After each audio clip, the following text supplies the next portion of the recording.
नमस्कार साथियों कल 13 अगस्त को लखनऊ खंडपीठ में एक याचिका की सुनवाई हुई और याचिका की सुनवाई हुई जिसमें साथियों शिक्षकों को बहुत बड़ा झटका लगा है। समझ में नहीं आता कि ये शिक्षक बार बार कोर्ट क्यों पहुंच जाते हैं।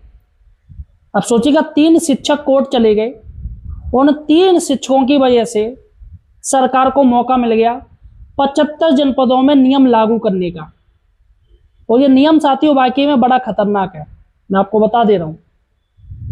आने वाले समय में हो सकता है कि सरकार ब्लॉक से हटा के आपको किसी दूसरे जिले में भेज दे, क्योंकि प्रक्रिया साथियों उसी तरह से तैयारी हो रही है। और हमारे टीचर साथी ऐसे जो बार बार हाईकोर्ट पहुंच जाते हैं प्रसाद लेने। अब प्रसाद तो मिलता नहीं है, वहां से पनिशमेंट ले आते हैं।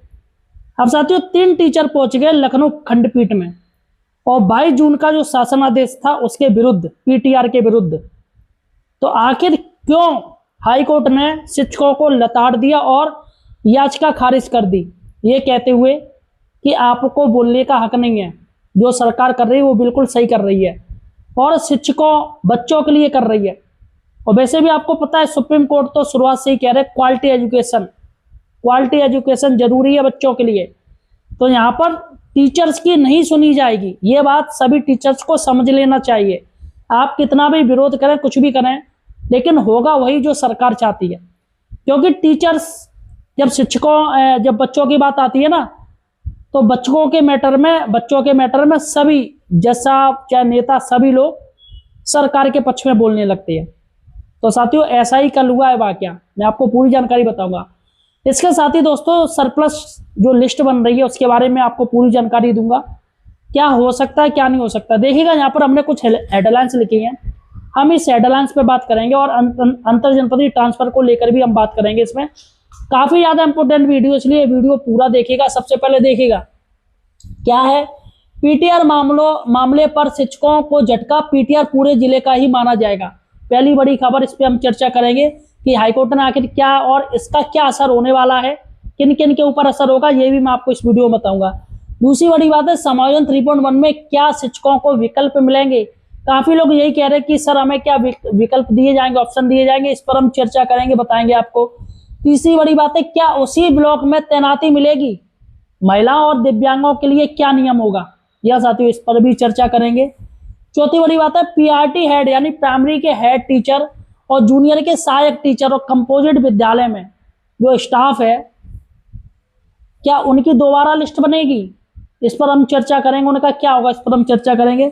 पांचवी बड़ी बात है, फिफो और लिफो कहां पर लागू होगा, इस पर हम चर्चा करेंगे।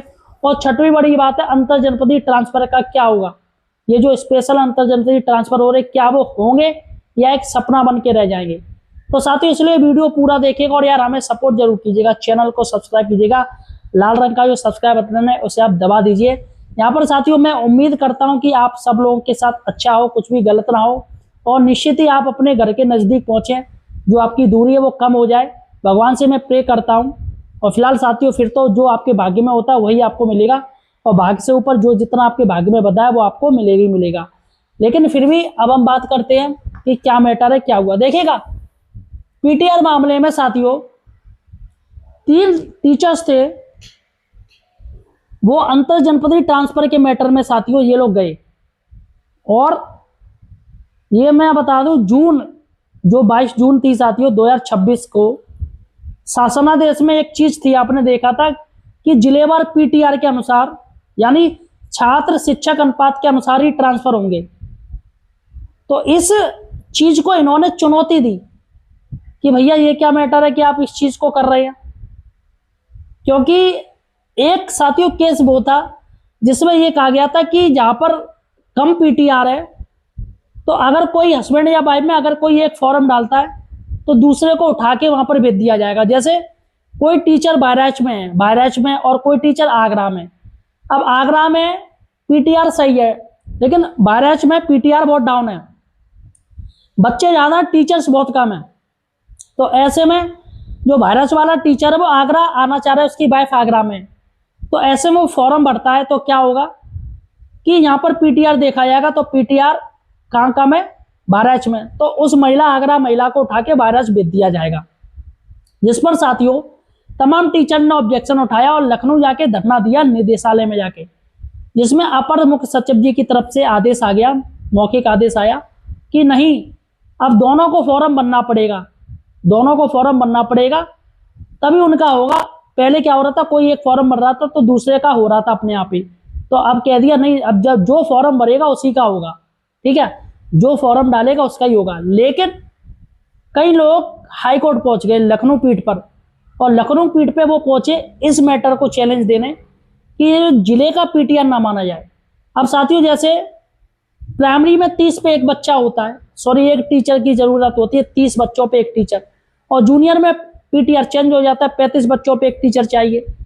लेकिन सरकार ने जो पीटीआर अभी जारी किया है हर जिलों का, उसमें सभी मिक्सअप कर दिए, जूनियर के भी कर दिए, प्राइमरी के भी कर दिए। उन्होंने ऐसा पीटीआर बना दिया कि यहाँ पर टीचर्स की कमी है, यहाँ पर ज्यादा है। अब सोचिएगा, नोएडा जैसे शहर में, नोएडा जो गौतम बुद्ध नगर है, वहां का पीटीआर आया तो वहां पर टीचर्स की कमी बताई गई, और जबकि नोएडा में अच्छों का नहीं हो पाता है।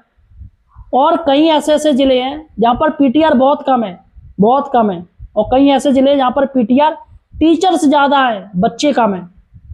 तो इसको चैलेंज दिया गया था कि भैया ये जो पीटीआर है वो कक्षा क्लास का मानना चाहिए। यहाँ साथियों उन्होंने कहा कि जो पीटीआर माना जाए वो क्लास का माना जाए, और क्या क्या क्या क्या इसमें कहा गया है कि विद्यालय की या तो क्लास वाइज की जाए पीटीआर की गणना, वरना विद्यालय से की जाए पीटीआर की गणना, क्योंकि विद्यालय की वही जरूरत है उसी के अनुसार। लेकिन सरकार ने क्या किया, पूरे जिले का पीटीआर एक बना दिया। अब इसमें साथियों दिक्कत होगी, जैसे पूरे जिले के सारे बच्चे ले लिए जितने नामांकन है, और टोटल टीचर ले लिए। अब उन्होंने मल्टीप्लाई मार दिया बच्चों की संख्या में, तो वहां पर पीटीआर उन्होंने निकाल लिया, जो कि गलत है। तो इसी को चैलेंज दिया गया था, लेकिन हाई कोर्ट ने कह दी कि आप लोगों की याचिका सुनने लायक नहीं, आपकी खारिज की जाती, सरकार जो करेगी वो सही करेगी। फिलहाल आपको यहाँ जो स्कूल मिलेगा आपको ले लेना चाहिए, आपको ऑब्जेक्शन नहीं उठाना चाहिए। तो उनकी याचिका खारिज कर दी गई। अब चलेगा इसका क्या असर पड़ेगा और क्या नुकसान है, मैं आपको बता दूं। देखिए, अब जिले का पीटीआर हो गया तो निश्चित ही साथियों पूरे जिले का देखा जाएगा। आने वाले समय में जो भी ट्रांसफर किए जाएंगे, अंतर जनपदीय ट्रांसफर होंगे, निश्चित ही पीटीआर देख के किए जाएंगे। हो सकता है ये जो स्पेशल ट्रांसफर हो रहा हो इसमें भी पीटीआर देखा जाए। ये मत सोचिएगा कि आपने फॉर्म डाल दिया, हस्बैंड है, वाइफ है, आपकी नौकरी में है, बेसिक टीचर है, तो आपको कर दिया जाएगा। ऐसा नहीं हो सकता है साथियों, क्योंकि ये याचिका खारिज कर दी। इसी याचिका इसलिए की गई थी कि पीटीआर को खत्म किया जाए और स्कूल का रखा जाए, या आपका या क्लास वाइज रखा जाए। चूंकि क्लास वाइज नहीं हो सकता है, हर क्लास में टीचर नहीं हो सकता है, तो स्कूल वाइज रखा जाए। लेकिन सरकार ने स्कूल वाइज नहीं रखा है। अब ऐसे में जिस जिले में पीटीआर कम है और जिस जिले में ज्यादा पीटीआर है, तो निश्चित ही साथियों ज्यादा वाले को वहां भेज दिया जाएगा और कम वाले का ट्रांसफर ही नहीं किया जाएगा। तो इसमें साथियों ये असर आपको पड़ेगा फ्यूचर में कि आपके ट्रांसफर ही नहीं होंगे, ट्रांसफर रोक दिए जाएंगे जिलों में कि यहाँ पीटीआर कम है, यहाँ पर नहीं किए जाएंगे, तो इसका असर पड़ेगा। तो इसलिए साथियों हाई कोर्ट ने आदेश दे दिया, तो ये टीचर्स चले गए, जबकि इनको जाना नहीं चाहिए था। अब सरकार को और बल मिल गया, आने वाले समय में इसी पीटीआर को देख के ट्रांसफर किए जाएंगे। चलेगा साथियों, हम चलते हैं समायोजन 3.1 में क्या शिक्षकों को विकल्प मिलेंगे। सबसे बड़ा प्रश्न यही है, काफी लोग टीचर पूछते हैं। तो देखिएगा, मैं कहूँ नहीं, सीधी सी बात है, नहीं मिलेंगे। अगर विकल्प मिले होते तो समायोजन 3.0 जो हुआ है, अब समायोजन 3.1 इसी का पार्ट चल रहा है, हाईकोर्ट के माध्यम से पूरी प्रक्रिया हो रही है। समायोजन 3.0 में किसी को चॉइस नहीं दी गई, सभी को दूर दूर दे दिए गए स्कूल, और महिला क्या दिव्यांग क्या बूढ़ा टीचर सभी को दूर दूर दे दिए गए। तो इसमें ये देखा ही नहीं गया कि भैया वो महिला या ये है। तो इसलिए समायोजन 3.1 में कोई आपको ऑप्शन नहीं दिए जाएंगे, आप ये जान लीजिए। और वैसे भी साथियों सरकार ऑप्शन देने में फंसती है, इसलिए जब जब ऑप्शन दिया तब तब दिक्कत ही होती है। और वैसे भी ऑप्शन अगर खोले जाएंगे, सब पास ही विद्यालय दे दिए जाएंगे, तो दूर फिर कौन लेगा, क्योंकि इस बार जो समायोजन होंगे वो दूर ही विद्यालय खोले जाएंगे अन्य ब्लॉकों में। समायोजन 3.0 में आपको पता होगा आपको कितने दूर मिले था, आपको पता होगा ना कि आपको कितना दूर भेजा गया था स्कूल, मालूम है? तो मुझे कमेंट सेक्शन में बताइएगा कि आपके विद्यालय कितनी दूरी पर आपको दिया गया था। तो इसलिए समायोजन में देखिए अब आपको दूर मिलेंगे और नगर क्षेत्र के खोले नहीं जाएंगे, तो इसलिए कैडर आपका ग्रामीण ही रहेगा, इसलिए विकल्प नहीं दिया जाएगा। सबसे बड़ी बात है, क्या उसी ब्लॉक में तैनाती मिलेगी? देखिएगा चित्रकूट की जो लिस्ट आई है उसमें उसी ब्लॉक में दिए गए हैं। चूंकि उन लोगों ने आपत्ति नहीं करी तो इसलिए उनको फायदा मिल गया, इसलिए उनको चॉइस मिल गई कि सर है ही नहीं है भाई, मैं ही अकेला हूं तो मुझे ये दे दो, तो उन्होंने ले लिया, तो उनको फायदा हो गया। लेकिन जिन लोगों ने आपत्ति दी उनकी सुनवाई बाद में होगी, तो उनको नुकसान होगा। यानी पहले आओ पहले पाओ वाला ऑफर चल गया, तो जो पहले आया उसको फायदा हो जाएगा, और जो लास्ट में रह जाएगा जिन्होंने आपत्तियां दी उनको नुकसान हो गई होगा, क्योंकि उसमें तो ऐसे बैठे जाएंगे रोस्टर के अनुसार, रोस्टर में विद्यालय दिए जाएंगे और रोस्टर में चॉइस मिली नहीं, किसी को पास मिल गया तो पास मिल जाएगा, किसी को दूर मिला तो दूर मिलेगा। तो इसलिए साथियों सबसे बड़ी बात है, क्या महिला और दिव्यांगों को फायदा हो सकता है? तो मैं कहूंगा यस, महिला और दिव्यांगों को फायदा होगा इसमें समायोजन 3.1 में। देखिएगा महिलाओं को और दिव्यांगों को निश्चित ही साथियों पहले प्रायोरिटी दी जाएगी कि उसी ब्लॉक में उनका किया जाए। अगर उस ब्लॉक में खाली नहीं है तो उनके नजदीक जो पड़ोसी ब्लॉक है उसमें भेजा जाएगा, लेकिन भेजा जरूर जाएगा। इसमें साथियों ना तो दिव्यांगों को छूट दी जा रही है और ना ही महिलाओं को छूट दी जा रही है। आप पहली बात सुन लीजिए। तो ऐसे में मिलेगा निश्चित ही, अगर आपके ब्लॉक में भर गया कोई स्कूल तो आपके पास वाला ब्लॉक पड़ोसी ब्लॉक में आपको भेजा जा सकता है। तो ऐसे इस तरीके से महिलाओं को छूट दी जा सकती है। और ज़्यादा से ज़्यादा अगर दूर भी स्कूल दिए जा रहे हैं तो वो स्कूल दिए जाएंगे जो आवाजाही सही हो, परिवहन जो ट्रांसपोर्ट सुविधा वहाँ पर सही हो, आने जाने में कोई दिक्कत ना हो, तो ऐसे दूर विद्यालय भी महिलाओं को मिल सकते हैं। लेकिन फिलहाल इनको राहत मिल सकती है। अब ऐसे में महिलाओं दिव्यांगों को अगर फायदा हो गया, उनको पास वाले ब्लॉक में दे दिए, तो बाकी के जो टीचर्स है, जेंट्स टीचर है, वो तो भूल ही जाएं, तो उनको चॉइस मिलेगी, उनको फिर दूर ही विद्यालय दिए जाएंगे। ठीक, ये वैसा ही होता है जब आप अंतर जनपदीय ट्रांसफर में आते हैं या आपको नई नियुक्ति मिलती है तो महिलाओं और दिव्यांगों से तो ऑप्शन ले लिए जाते हैं, बाकी के जेंट्स को क्या होता है रोस्टर के माध्यम से स्कूल दे दिए जाते हैं, आवंटित कर दिए जाते हैं, जिससे जेंट्स किसी को पास मिलता है किसी को दूर मिलता है। चलेगा साथियों। उसका पीआरटी हेड, जूनियर सहायक और कंपोजिट स्कूलों में क्या दोबारा लिस्ट बनेगी? देखिएगा निश्चित, जी हाँ साथियों, इसमें लिस्ट दोबारा बन सकती है, जिसकी वजह जिन्होंने आपत्ति दी उस पर विचार किया जाएगा। अगर जस्टिस आपको लगा कि इनकी आपत्ति वैलिड है तो निश्चित ही उसका नाम हट सकता है, तो इसलिए उस ब्लॉक में उस जिले में दोबारा लिस्ट बन सकती है। अब वो तो मात्रा देखी जाएगी कितने ज्यादा टीचर्स हैं। अब देखिएगा प्राइमरी हेड, काफी लोग प्राइमरी हेड को हटाया जा रहा है। जूनियर में साथियों, जूनियर में अभी उनका किया जाएगा जिनके जूनियर कोई विद्यालय खाली है या एकल विद्यालय या शिक्षक भी ना, सिर्फ वहीं पर भेजा जाएगा। और कंपोजिट विद्यालय में भी साथियों उनको हटाया जाएगा, ऐसा नहीं, कंपोजिट का प्राइमरी में भी भेजा जाएगा यहाँ साथियों।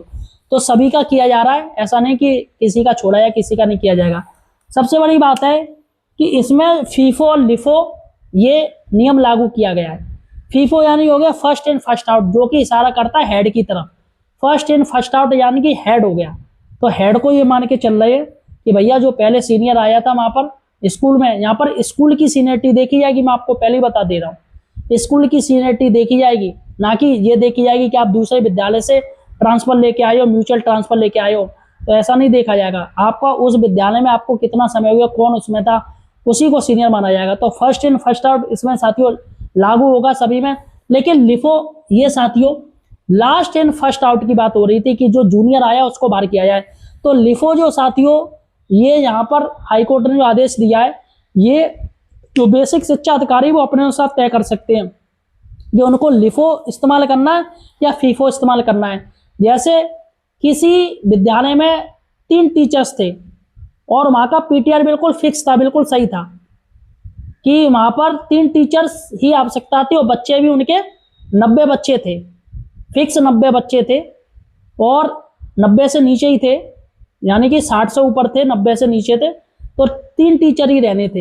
लेकिन क्या हुआ कि वहां पर 2 टीचर और आ गए, वो अंतर जनपदीय के भी हो सकते हैं, वो म्यूचुअल ट्रांसफर से भी हो सकते हैं, वो नई भर्ती के भी हो सकते हैं। जैसे 12,000 की बात हो रही है, आरोप लगाया जा रहा है कि जो 12,000 की भर्ती हुई है उसकी वजह से ये सरप्लस हो गए टीचर। अब जो भी कुछ हो, भर्ती तो हुई है। तो ऐसे में जो 3 टीचर्स थे और बच्चे भी सही थे, ऐसे में कोई 2 टीचर्स आ गए, वहां पर जरूरत नहीं फिर भी भेज दिए, तो ये बेसिक शिक्षा अधिकारी तय करेंगे कि उनमें से किसको हटाना है। क्या उसमें लिफो का इस्तेमाल किया जाएगा लास्ट इन फर्स्ट आउट, या फिर फीफो का इस्तेमाल किया जाएगा फर्स्ट इन फर्स्ट आउट।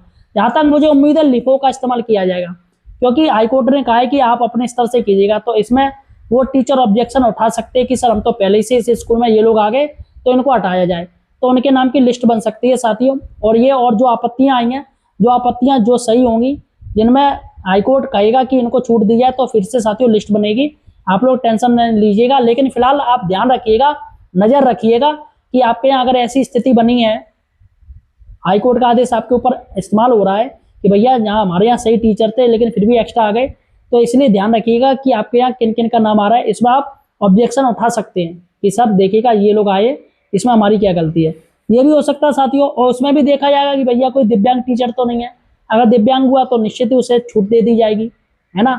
तो दिव्यांग मैटर में भैया ना किया जाएगा। और उनका कोई बच्चा दिव्यांग है, मेंटली डिस्टर्ब है, हस्बैंड कोई बीमारी चल रही है, ये चल रहा है वो चल रहा है, तो निश्चित ही साथियों उनको छूट दी जाएगी, ठीक है। छठवीं बड़ी बात है अंतर जनपदीय ट्रांसफर का क्या होगा। तो देखिए साथियों, मैं शुरुआत से ही बता रहा हूँ, अंतर जनपदीय ट्रांसफर प्रक्रिया फंस गई है।